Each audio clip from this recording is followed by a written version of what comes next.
Bonjour, Jacques Bisquet. Je suis formateur sur les métiers du bâtiment depuis une quinzaine d'années maintenant et j'interviens beaucoup pour les IFRB et notamment mon partenaire privilégié, l'IFRB Poitou-Charentes. Transmettre soit sur la partie suivi, préparation et suivi des chantiers, la gestion financière mais aussi la qualité.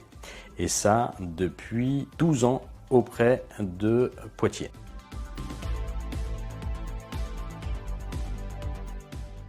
Alors c'est quoi la mission du conducteur de travaux? On va dire que la mission elle est basée sur deux axes. Le reprend d'ailleurs la définition de la mission du conducteur de travaux. Il a une mission où il doit garantir la marge.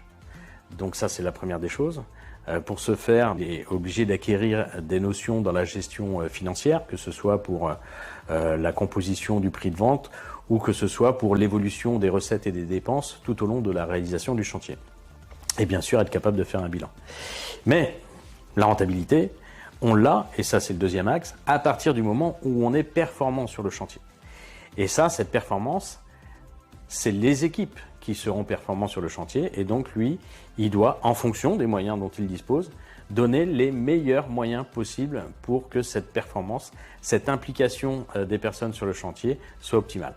Donc voilà, deux axes, garantir la marge, c'est là-dessus qu'il est évalué en fin de compte par sa direction, et travailler en binôme avec son responsable de chantier et avec ses équipes pour donner le plus d'implication et de moyens possibles pour aller vers les meilleurs résultats.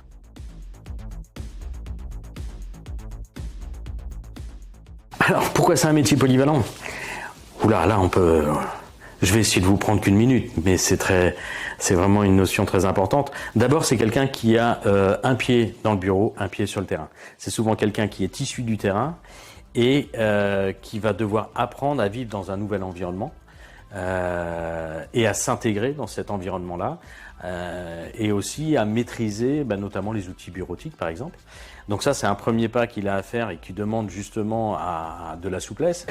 Second point, c'est que c'est une personne qui entre en relation avec énormément de métiers, énormément de personnes, que ce soit interne à l'entreprise ou externe à l'entreprise.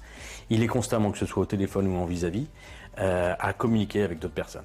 Et ça, c'est une part importante. Il faut devenir un bon communicant. Ça s'apprend. Et puis une polyvalence qui confine presque à la schizophrénie. Mais là, je vais parler de la relation avec ses équipes. C'est quelqu'un qui doit soutenir, accompagner ses équipes. Ça paraît évident. Mais c'est aussi quelqu'un qui doit faire en sorte que les équipes deviennent autonomes. Et pour être autonome, il faut un moment que ces personnes prennent des responsabilités, des initiatives tout seuls. Donc voilà, il y a un équilibre à trouver, et on travaille dessus en formation, entre l'accompagnement, mais qui ne soit pas de l'assistanat, pour faire en sorte que ces équipes deviennent autonomes.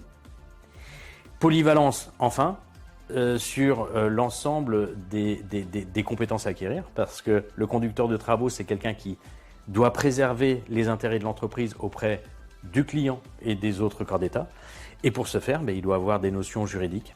C'est ce qu'on apprend, mais des notions juridiques tant au niveau technique qu'administratif, que sécuritaire. Donc c'est un métier qui est vraiment très riche tant au niveau comportemental qu'au niveau des connaissances. Donc rejoignez-nous pour apprendre à le faire.